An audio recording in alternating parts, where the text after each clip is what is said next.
tenha sede de conhecer, tenha sede de querer aprender, de querer ver coisas novas, porque é isso que vai te alimentar o repertório para você ligar os pontos lá na frente.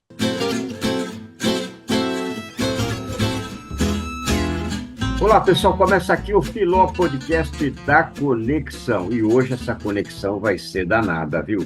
Habib, eu acho que vai sair fumacinha da nossa mente hoje, porque eu já vi um pouco sobre o nosso convidado, fiquei encantado. Hoje o papo é profundo, hein, Habib? Tudo bem? Tudo certo, Habib. O papo hoje vai ser profundo, sim. O convidado de hoje é muito bacana, é professor e também tem assim uma carreira bem interessante que eu acho que a gente vai poder tirar muitos aprendizados aí, viu, Habib? Estou muito curioso e tenho certeza que quem acompanha o Filó vai se encantar com o nosso bate-papo de hoje. E quem é o nosso convidado, então, Habib?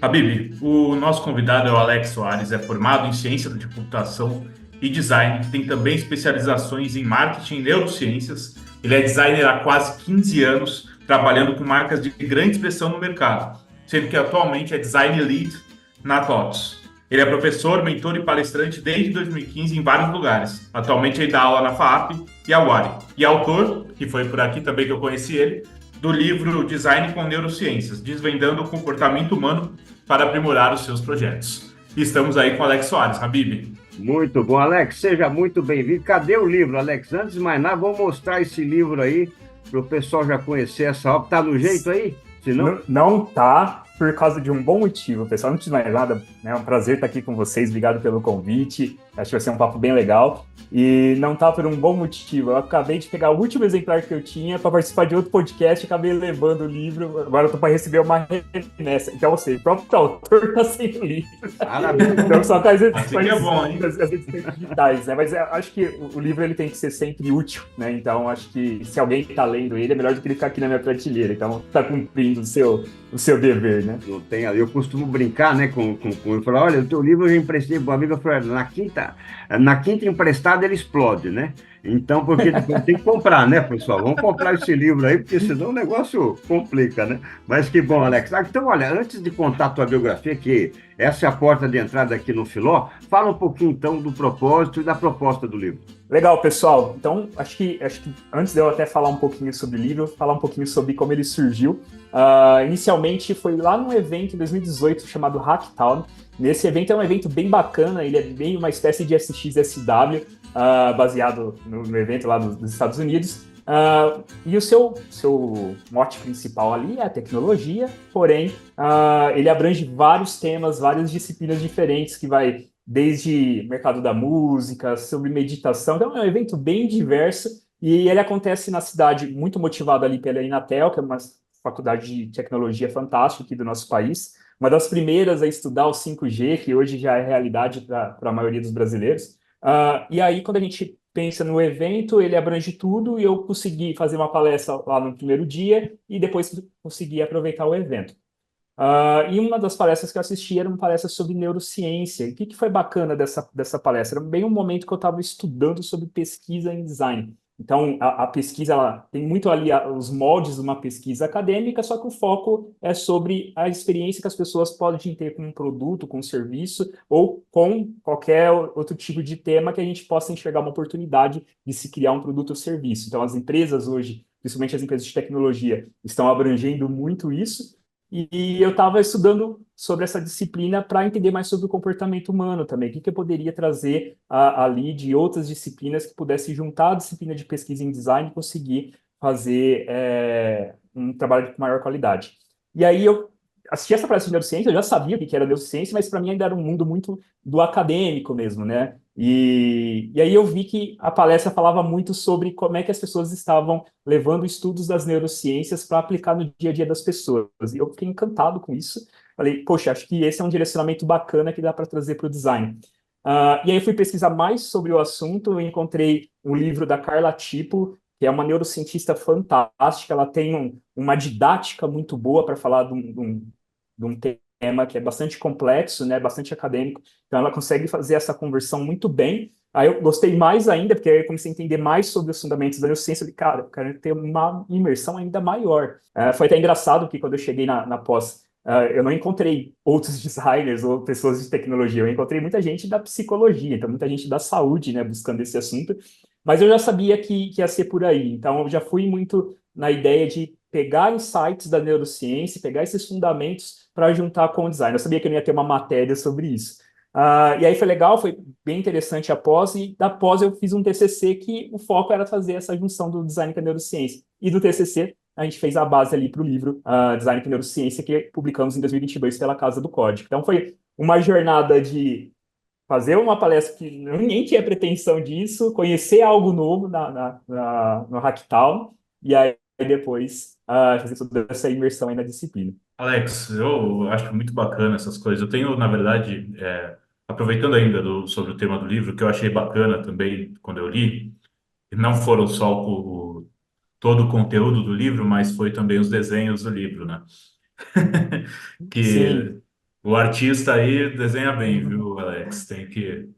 é, acho que isso traz até um pouco já do meu repertório desde da infância, né? Então, meu pai é artista plástico e sempre via ele pintando, né, em casa, né, pintura a óleo.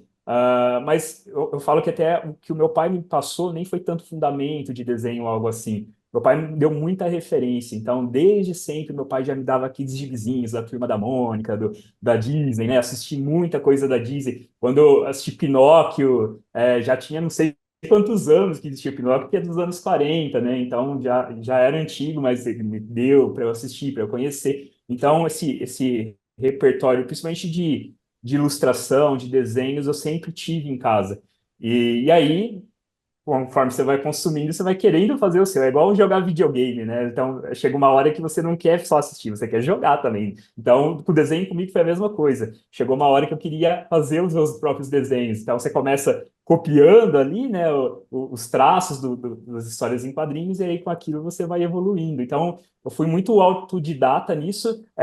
Depois eu tive a oportunidade de trabalhar com ilustração, eu fiz algumas histórias em quadrinhos, publiquei com alguns livros infantis, mas acabou direcionando Legal. depois ali mais para o design, né? Mas eu falei, isso ainda sempre vai estar junto de mim, né? Até hoje, até aqui, tem sempre um caderninho que eu deixo aqui, que eu estou sempre rabiscando as minhas ideias. E no livro teve a oportunidade de trazer as ilustrações ali também. Então é algo que eu gosto bastante, sempre vai fazer parte da minha jornada aí.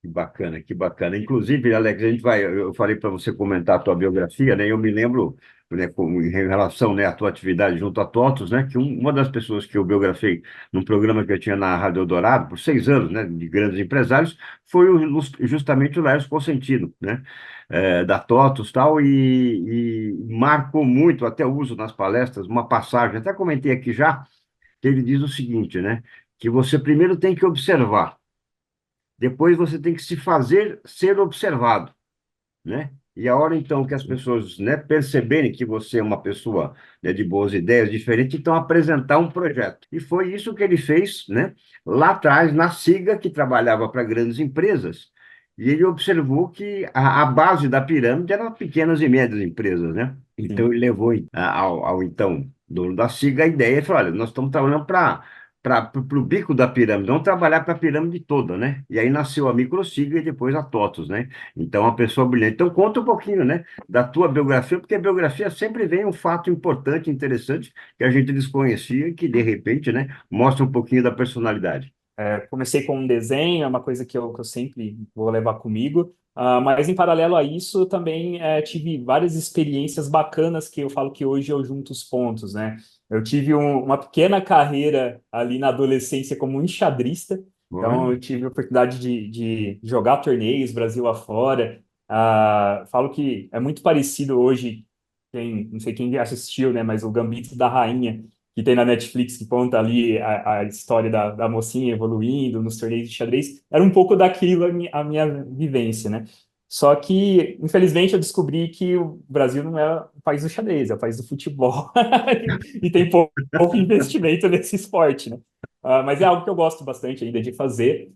E aí eu já falo que uma coisa que o xadrez me ensinou bastante, a gente trazer a estratégia à tona das coisas que a gente faz na vida, né? Seja estratégia para sua vida pessoal, então, onde você quer chegar, até pelo trabalho que você vai executar, para as coisas que você vai fazer e deixar principalmente o legado, né? Acho que isso é muito importante. Então, comecei no xadrez, tive a oportunidade também de jogar basquete, melhor jogador de xadrez do que no basquete, mas é uma coisa que eu sempre gostei também. Eu acho que o basquete também passa o espírito da equipe, né? De você fazer parte de times, que você não faz nada sozinho, que é importante você ser colaborativo. Que é diferente um pouco do xadrez, por mais que você possa fazer isso também, ainda no tabuleiro é você contra outra pessoa. E aí, as coisas foram acontecendo, a gente chega ali nos anos 2000, que tem o boom da tecnologia, né? Realmente, já existiam os computadores, mas acho que começa a ter ali a área da tecnologia um pouco mais abrangente, fazendo parte já do mercado, né? As pessoas começando a utilizar o computador realmente como ferramenta. E aí meus pais, eles me colocaram para aprender. Na época, se você pagava para aprender a mexer no computador, hoje você já nasce sabendo, né? Já vem instalado esse skill. Mas eu tive a oportunidade de começar a entender esse universo da tecnologia, começo a ter as minhas primeiras experiências como instrutor de informática, dando aulas também, sobre as ferramentas que tinha, os softwares que tinha. Então, desde Excel até para pessoas que estavam já trazendo a tecnologia para arquitetura, para engenharia, utilizando AutoCAD, softwares de 3D. Então, foi bem bacana essa experiência. E aí isso me levou para a ciência da computação. E aí eu tive a oportunidade de fazer a faculdade de computação, tive a oportunidade de trabalhar um pouquinho com computação de desenvolvimento também, né? Então, Visual Basic, Delphi. Eu falo que é uma época que o computador era meio amarelado ainda, né? Não tinha essas coisas bacanas. E aí foi evoluindo, só que, de novo, desenho sempre próximo de mim. E na época eu ouvi um podcast também, por coincidência, a gente está aqui num podcast, mas eu também estava ouvindo na época um podcast do B9, que é super famoso Ah, hoje, né? Um Carlos super Merigo, pô. aglomerado. Isso, Carlos Meigas, exatamente. E ali o B9 ainda tinha um foco muito nas agências de publicidade, né? Principalmente na direção de arte, nessa parte mais do design das agências de publicidade. E eu falei, poxa, que legal, né? É uma carreira que tem junção com desenho, eu não conhecia. E aí eu fui buscando sobre esse assunto, começou num podcast, fui buscar sobre esse assunto, se tinha aqui em Ribeirão Preto alguma escola, algo que ensinasse essa parte de design, direção de arte. E eu encontrei na época a Imaginari, que a Imaginari era bem inspirada no que é o IED hoje em São Paulo, tinha os mesmos princípios, tinha a mesma ideia de se ensinar design ali. E eu falei, poxa, acho que é isso que eu quero. Só que isso, terceiro ano da ciência da computação, já trabalhando com desenvolvimento. E aí eu falei, será que é isso? Eu vou mudar de carreira? Né? Eu falei, cara, mas se é um sentimento que vai me trazer alegria, se é algo que vai me fazer bem e é algo que eu enxergo propósito, vai valer a pena. Então, terminei ciência da computação um ano depois. Literalmente uma semana assim que eu terminei ciência da computação, me inscrevi no curso de design. E aí, no curso de design, eu conheci mais sobre fundamentos, teoria das cores, tipografia e o design thinking, que hoje é talvez a abordagem que eu mais utilizo no meu dia a dia até hoje, né?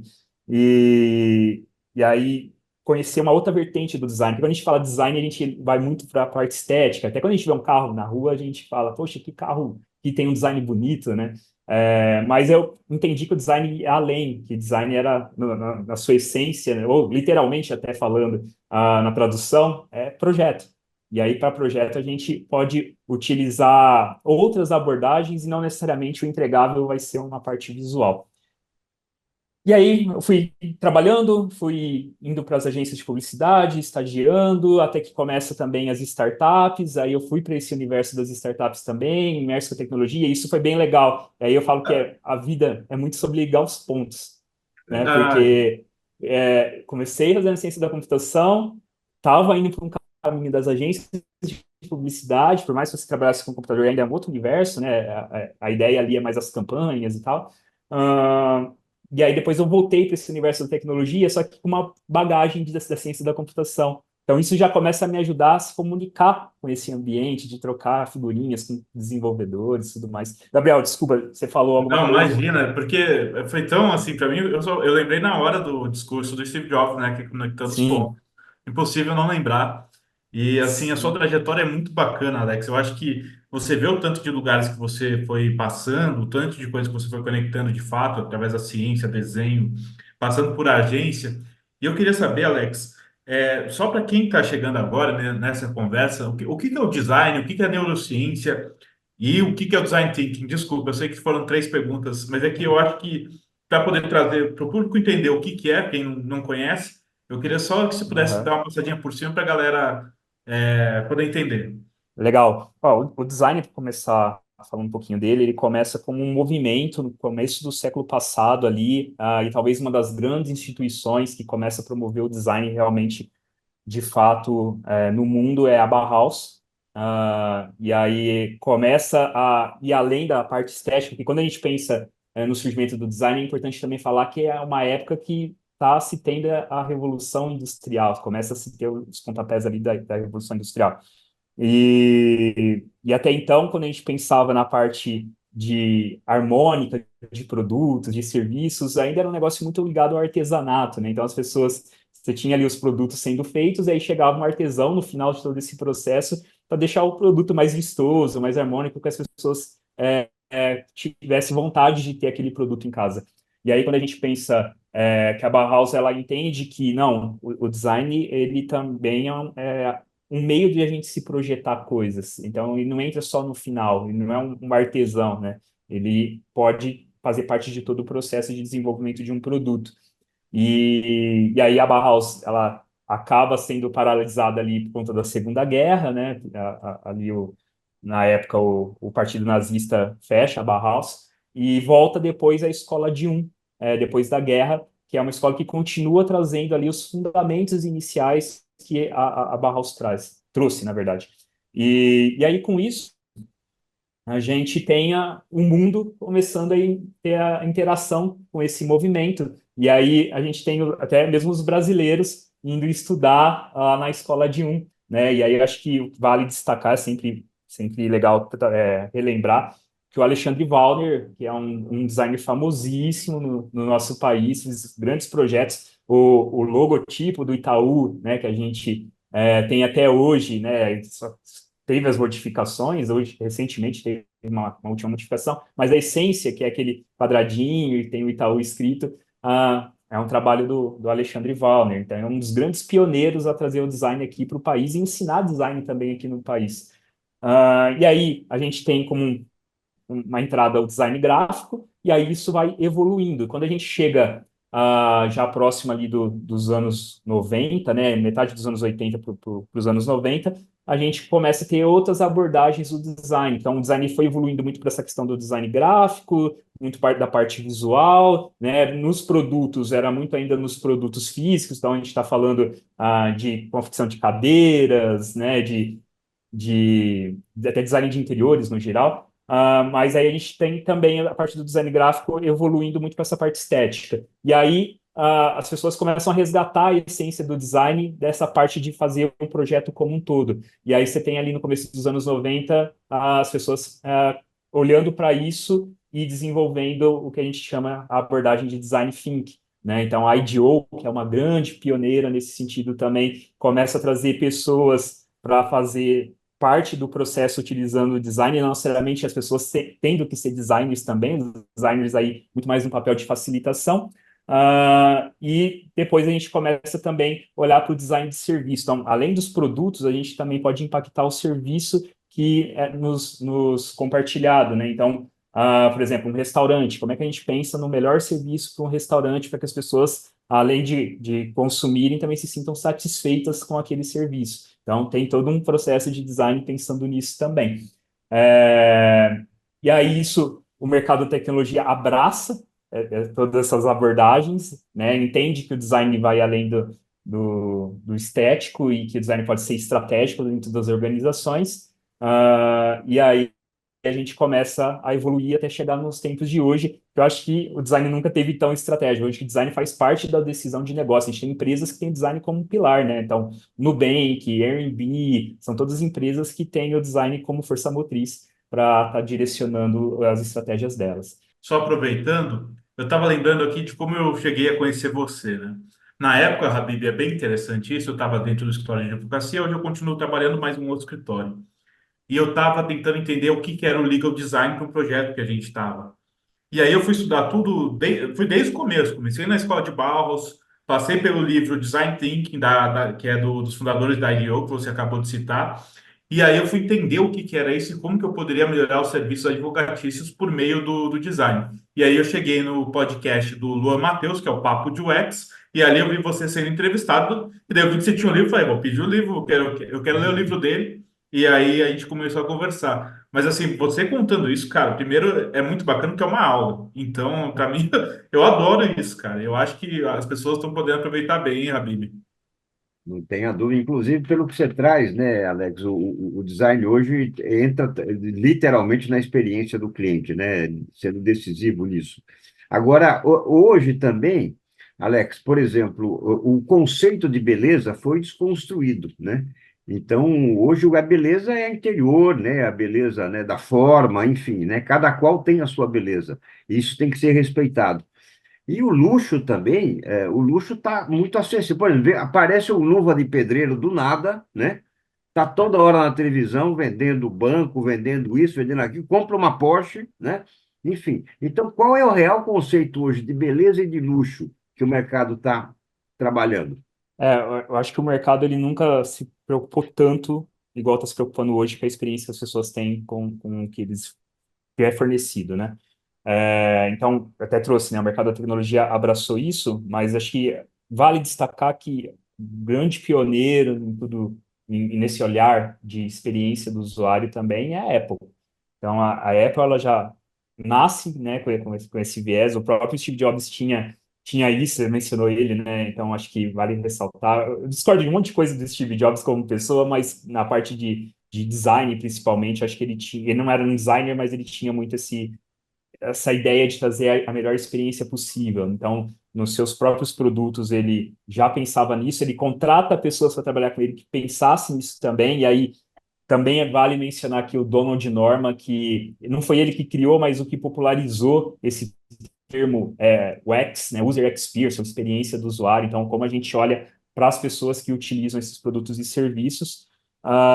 E aí as empresas viram que deu muito certo com a Apple, né, durante muitos, muitos anos, né, e isso ainda é recorrente, vai e volta, a Apple se torna uma das empresas mais valorosas do mundo. E as organizações entendem que, poxa, é um caminho a ser seguido, é um exemplo a ser seguido, e começam a ter esse tipo de estudo presente ali na hora de conceber os seus produtos e serviços.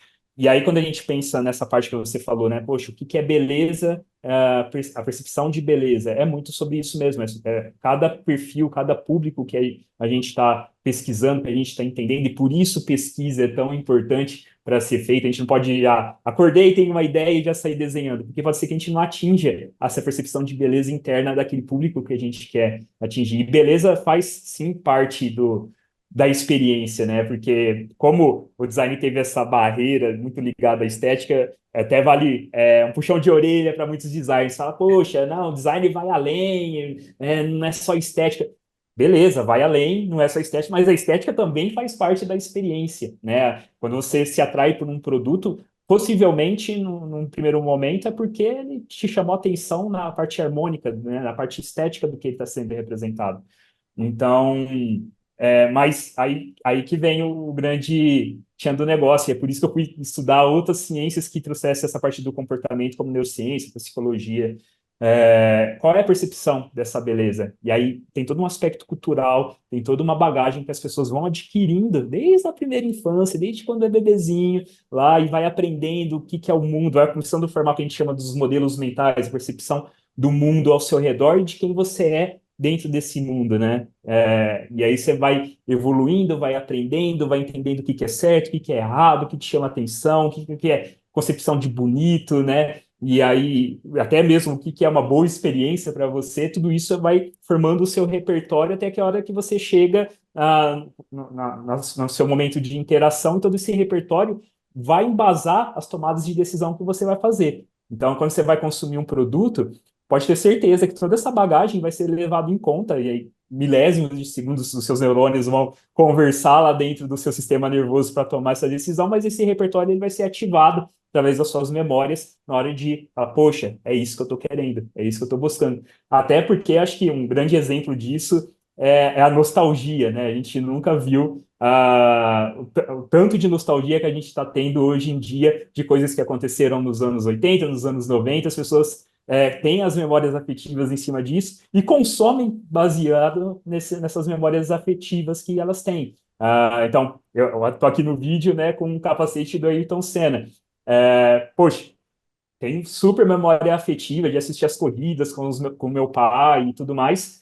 E quando eu tive a oportunidade de adquirir o capacete, na réplica do capacete do Ayrton Senna, não pensei duas vezes. Aquilo é bonito para mim de várias formas, não só na questão estética, mas também bonito por conversar com essas memórias afetivas. E isso faz as pessoas consumirem produtos e serviços no primeiro momento, e até mesmo fazer elas recomendarem esses produtos e serviços e praticar o consumo em geral. Então, acho que todo esse conceito do que é bonito, do que é estética, ele não é formado do dia para a noite, mas sim de todo esse repertório que vai sendo construído ao longo da vida, né? Perfeito. E em relação ao luxo, ele também entra nessa linha? Sim, Voltei. sim, com certeza. Porque a concepção do luxo ele também é interpretativo para o público que está sendo atingido. E eu acho que é legal falar sobre isso, né? O tanto que o aspecto cultural pode interferir na tomada de decisão das pessoas. Quando a gente olha para o luto, por exemplo, a gente tem quando a gente fala de luto, a gente geralmente pensa como algo triste, poxa, a gente está perdendo alguém querido, uma pessoa querida.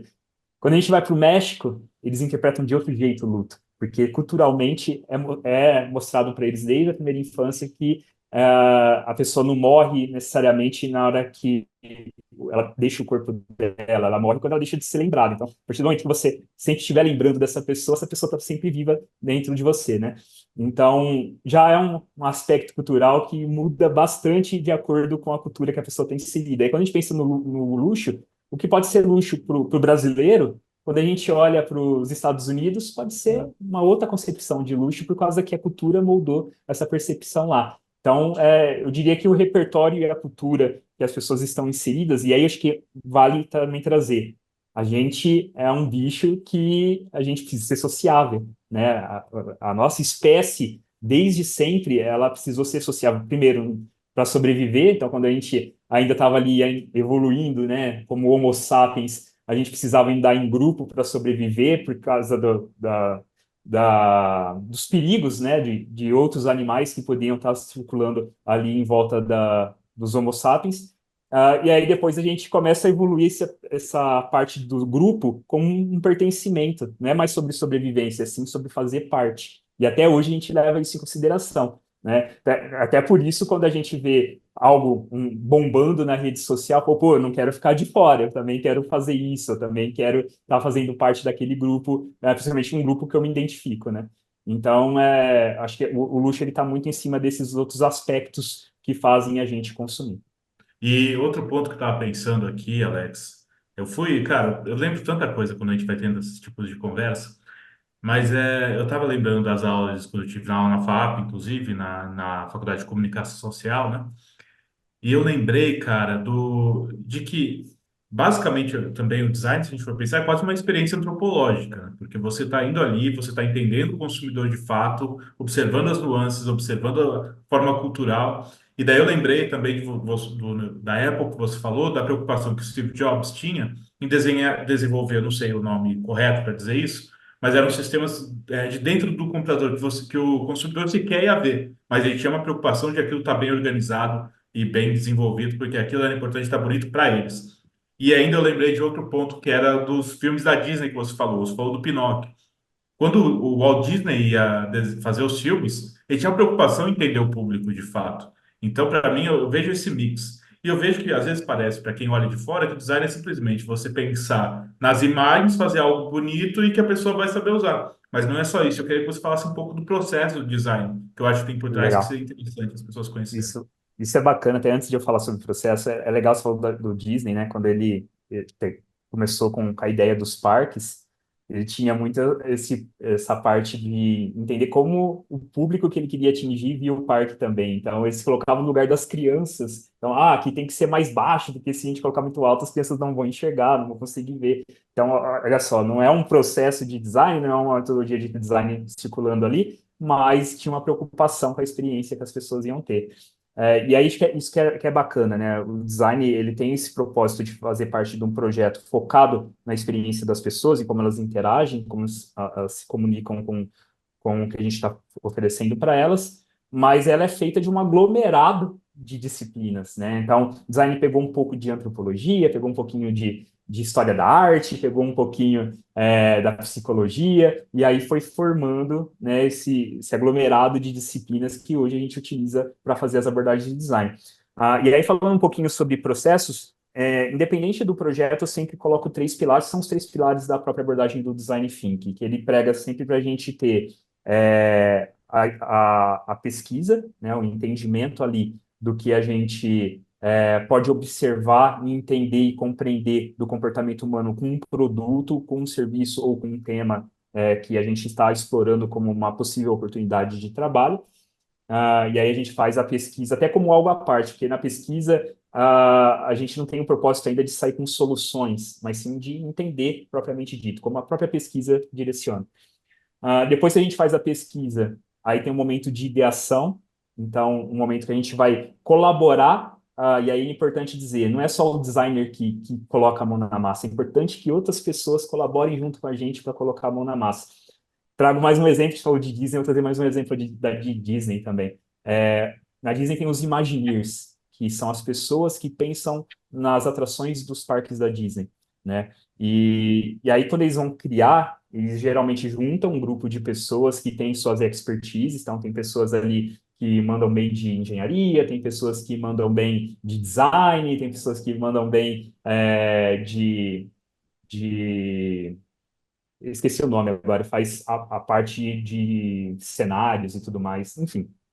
A Todas pessoa essas pessoas. cenografia, né? Isso, Não. exato. É por aí, cinegrafista e tudo mais. Então, junta todas essas pessoas e eles começam a idear. E eles, no primeiro momento, eles não ficam muito presos no que tem de recurso para fazer, que tecnologia que a gente vai fazer. Não, eles geram as ideias, pode ser as ideias mais absurdas possíveis. Depois eles vão lapidando essas ideias. Por que que eles fazem isso? O primeiro momento é importante que não tenha esse bloqueio para que a gente não fique na mesmice, a gente não fique pensando no óbvio, né? Eu trago aqui o exemplo das pirâmides, né? Por que existiu pirâmides no Egito e depois pirâmides aqui na América Central? As pessoas falam, poxa, foram uns extraterrestres. Não, é porque era uma maneira mais fácil de você fazer um monumento mais alto. Você coloca uma base maior para chegar num lugar mais alto com essa base. Então, é o mais óbvio a ser pensado. Então, quando a gente volta para os Imagineers, é um pouco disso. Você diverge, então você gera várias ideias e depois você vai convergendo, lapidando, até entender, poxa, isso aqui é possível, isso aqui é legal, dá para a gente fazer, né? E no design thinking é um pouco disso também. A gente tem um momento ali que a gente junta, por exemplo, um produto que vai lidar com supermercados, na loja dos supermercados. Então, é importante que a gente converse com a pessoa do caixa, é importante que a gente converse com a pessoa que fica lá na padaria, é importante que a gente converse com a pessoa que fica no açougue, a pessoa que faz a reposição dos produtos. Essas pessoas vivenciam essa experiência. Então, se elas puderem idear, pensando nas dores que elas já têm no dia a dia, e principalmente nos ganhos desejáveis, a gente vai conseguir pensar muito além, fora da caixa. Não significa que a gente também não tenha repertório para colaborar, porque a gente não vivencia o supermercado, mas a gente pode trazer ali a viabilidade, né? Então, a tecnologia como algo viável, pensar naquilo como um negócio, né? Como um produto, como serviço, como é que a gente vai fazer isso aqui lucrar? Então, tudo isso também é importante a gente ter nessa imersão da ideação. E aí a gente chega numa ideia, e aí essa ideia a gente vai testar. Por que que a gente testa a ideia? Se a gente pegar essa ideia e já levar para desenvolvimento, já começar a colocar as pessoas que vão fazer ela sair do papel, pode ser que a gente gaste recurso de algo que talvez ainda precisava ser maior lapidado. Então, a gente prefere fazer protótipos, né? E aí, um excelente exemplo de protótipo que eu gosto de trazer sempre. Tem um filme que chama The Founder, né? Fome de Poder, em português, que conta a história do McDonald's. E nesse filme, É, tem é muito. uma... Não, é excelente esse filme. E no meio do filme, eles estão planejando como é que eles vão fazer uma cozinha que ajudem eles a entregar o pedido mais rápido, que era um gargalo que tinha na época das lanchonetes não conseguirem entregar o pedido tão rápido assim. Às vezes a pessoa ficava 40 minutos esperando um sanduíche ficar pronto. Então eles viram esse gargalo, que era um gargalo deles também, e começaram a pensar como é que a gente consegue fazer a entrega desse pedido mais rápido. Com isso, eles foram para uma quadra de tênis, chamaram os funcionários e eles começaram a desenhar na quadra de tênis com giz ali como é que seria essa cozinha. E eles começaram a interpretar como é que seria fazer esses sanduíches, fazer esses pedidos, até achar uma distribuição dos itens da cozinha que ajudassem eles a fazer o pedido mais rápido. Imagine se eles, ao invés de fazer isso, ficassem mudando a cozinha da lanchonete até achar o formato ideal. Isso ia gastar tempo, ia gastar dinheiro, né? E foi muito mais rápido eles prototiparem. Então, eles conseguiram validar a ideia e já colocar isso para frente. Quando a gente faz o nosso trabalho no dia a dia, é um pouco disso também. Então, a gente faz primeiro ali os protótipos no rabisco, não está ainda preocupado com cor, não está preocupado ainda com qual o logo que vai ter, qual que vai ter ali na parte visual, né, da interação, mas sim na ideia. Então, vamos validar a ideia primeiro, ver se ela realmente funciona. A partir do momento que a gente entrevista as pessoas, conversa com as pessoas e leva essa ideia para elas, e aí a gente percebe que faz sentido, aí a gente leva para o desenvolvimento. E aí faz sentido a gente gastar todo o recurso de desenvolvedores, trabalhando dias e dias naquilo para que saia do papel. E aí, assim, a gente também testa os protótipos aumentando os níveis. Então, a gente tem um primeiro momento de protótipo que a gente chama protótipo de conceito, que é para validar a ideia. Depois a gente tem um protótipo que a gente chama de protótipo de média, que ele está olhando muito para a arquitetura da informação, como é que vai estar distribuído os elementos em tela. E aí a gente chega no último nível de protótipo, que é o protótipo de alta fidelidade, que é o protótipo muito próximo do que vai ser ali desenvolvido. Aí já traz as cores, traz a tipografia, tudo isso em evidência. Muito bom. Inclusive, Alex, num dos Sensacional. seus textos você traz uma citação ao sistema límbico, né? Então, o que é esse aspecto emocional? O que é design emocional? O design emocional ele começa como um estudo de psicologia, até uma das grandes referências é o Donald Norman, que eu já tinha mencionado anteriormente, que é o que cunha esse termo User Experience, ele estuda o design emocional no viés da psicologia. Mas quando a gente pensa na neurociência, o sistema límbico é todo o sistema que lida com as nossas emoções. E aí, o que é importante a gente falar do sistema límbico? Muita gente fala, o nosso cérebro ele é dividido em emoção e razão. Não necessariamente, porque a razão pode ter ali seu impacto na emoção e a emoção também na razão. E isso fica muito evidente porque o córtex pré-frontal, que é a parte do nosso cérebro que administra as nossas tomadas de decisões, e aí existe também sempre uma confusão quando a gente fala sobre isso, né? Muita gente acha que o córtex pré-frontal é o responsável pela tomada de decisão. Não, ele administra, por causa que a gente faz uma conversa com todas as outras áreas do nosso cérebro. E aí, quando a gente olha para a emoção, na hora de a gente tomar as decisões, a parte emocional está sempre em evidência também. Mesmo que a gente pense, né, na nossa maneira de pensar, a gente leve em consideração que é uma decisão racional, mas a parte emocional está sempre em evidência também. E as emoções, elas conversam com o que a gente tem de contato ao mundo ao nosso redor. Então, quando a gente pensa, por exemplo, num pudim que está ali na nossa frente, possivelmente a gente vai remeter a memórias afetivas que vão se relacionar com as Verdade, emoções. Então, sei lá, verdade. poxa, esse pudim é gostoso e tudo mais, né? E você sente o cheiro. Então, a parte externa, né, do que está acontecendo ao nosso redor começa a se comunicar com outras partes do nosso corpo, como o próprio nariz, né? A própria visão, você está vendo o aspecto do pudim. Aí vai chegar uma hora que você vai consumir o pudim, sei lá, puxa, eu tava de dieta, não podia ter comido o pudim. E aí, mas a parte emocional ajudou você a tomar essa decisão, né? E aí você tem outras partes do nosso cérebro e do nosso corpo, como o próprio disparo da dopamina, que conversa com os nossos prazeres, e também vão trazer essa comunicação com o seu sistema nervoso. Nunca é uma coisa só, são sempre várias redes de neurônios se conversando no seu sistema nervoso para que você consiga tomar decisão. É que quando a gente fala assim, parece que é um negócio, poxa, é complexo, né? É muito tempo para o seu sistema nervoso tomar uma decisão. Não, tudo isso é feito em milésimos de segundo, mas existe toda essa comunicação dentro do nosso cérebro. Perfeito. Habib, deixa eu só Nossa. aproveitar esse gancho, porque eu estava conversando com a minha filha, ela está fazendo psicologia, se formou psicóloga, está indo para o mestrado agora, e ela estava me falando, né, de um podcast que ela ouviu, que ela, assim, ficou encantada, e que ela está, inclusive, se aprofundando nisso, Alex, sobre religião e o lado emocional, né, nessa união da religião com o lado emocional, que muitas vezes, né, a religião é uma força, né, que a gente busca para tomar uma decisão.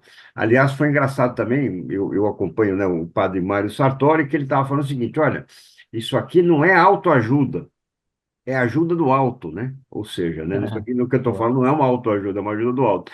Então, se você, né, puder também trazer um pouco dessa relação, né, do emocional com religião, se é que, né, está dentro desse aspecto que você também estuda. Não, sim, eu acho que tem total sinergia, porque também faz parte do nosso repertório. E eu acho que isso muito das lideranças vem entendendo esse aspecto hoje em dia, né? Acho que até como um exemplo paralelo para a gente conseguir entrar nesse assunto.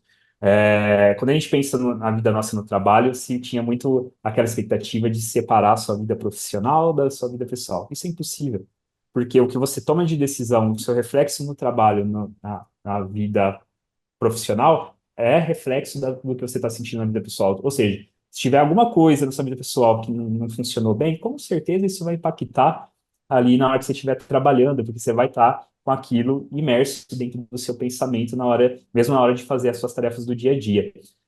Então, o que eu quero dizer com isso? Quando a gente pensa na religião, ela também pode fazer parte ali do nosso repertório e vai nos ajudar também a ter um determinado comportamento no dia a dia. Ela conversa com essas outras coisas também.